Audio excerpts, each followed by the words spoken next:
Guys, welcome back to my YouTube channel. അപ്പോൾ ദേ രാവിലെ തന്നെ നെഹലാട് വില്ലേട്ടാണ് നമ്മൾ പോയത്. അത് കഴിഞ്ഞ് അവളെ ദേ മൂവാറ്റുപുഴ വരെയും കൊണ്ടുവന്നാക്കിയിട്ട് ഞാൻ നേരെ ഇത്താത്താടെ വില്ലേട്ടാണ് വന്നത്. കാരണം നമുക്ക് ഇന്ന് പെരുമ്പാവൂർ വരെയും പോകാനുണ്ടായി. അപ്പോൾ ഞാൻ ഒറ്റയ്ക്കാണ് പോകാതിരുന്നത്. പിന്നെ ഐശുവിനെയും കൂടി ഞാൻ ഒരു കൂട്ടിന് വിളിച്ചിട്ടുണ്ടായി. അപ്പോൾ ഇത്താത്താടെ കൊച്ചും ഉണ്ടായിരുന്നു കേട്ടോ, അച്ചു. അപ്പോൾ അവളെ ഞാൻ ഐശുവിനെ അടുത്ത് കുറേ നേരം മിണ്ടാൻ പറഞ്ഞു. പക്ഷെ രണ്ടുപേരും ഭയങ്കര ഇൻട്രോവേർട്ട്. പക്ഷെ അവർ വീട്ടിൽ പുലിയാണെന്ന് നമുക്കറിയാലോ. അതേ കുറേ നേരം ഞാൻ പറഞ്ഞു, പിന്നെ ഞാൻ ഒന്നും മിണ്ടാൻ പോയില്ല. അവരെന്തൊക്കെയോ മിണ്ടി എന്നൊക്കെയാണ് പറഞ്ഞത്. പിന്നെ ദേ കിങ്ങിണി എൻ്റെ അടുത്ത് കുറച്ച് നേരം കഴിഞ്ഞപ്പോഴത്തേക്ക് എൻ്റെ അടുത്ത് വന്നിരുന്നു. ബസ്സിൽ മതിയായ ചൂടും വെയിലും ആയിരുന്നു കേട്ടോ. അതാണ് ഞാനൊരു മാസ്ക് ഒക്കെ വച്ചിട്ടാണ് പോയത്.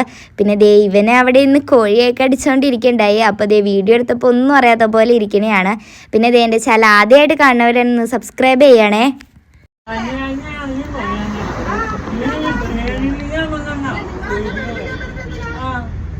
നമ്മൾ കയറിയ ബസ്സിലെ ചേട്ടനും ചേച്ചിയും നമ്മൾ ഭയങ്കര അടിയായിരുന്നു. അതാണ് ബസ്സൊക്കെ അവിടെ പിടിച്ചിട്ടേക്കുമായിരുന്നു. അപ്പോൾ എൻ്റെ ചാനൽ ഇഷ്ടമായി കഴിഞ്ഞാൽ എന്തായാലും സബ്സ്ക്രൈബ് ചെയ്യാൻ മറക്കരുത്. അപ്പോൾ ഓക്കെ.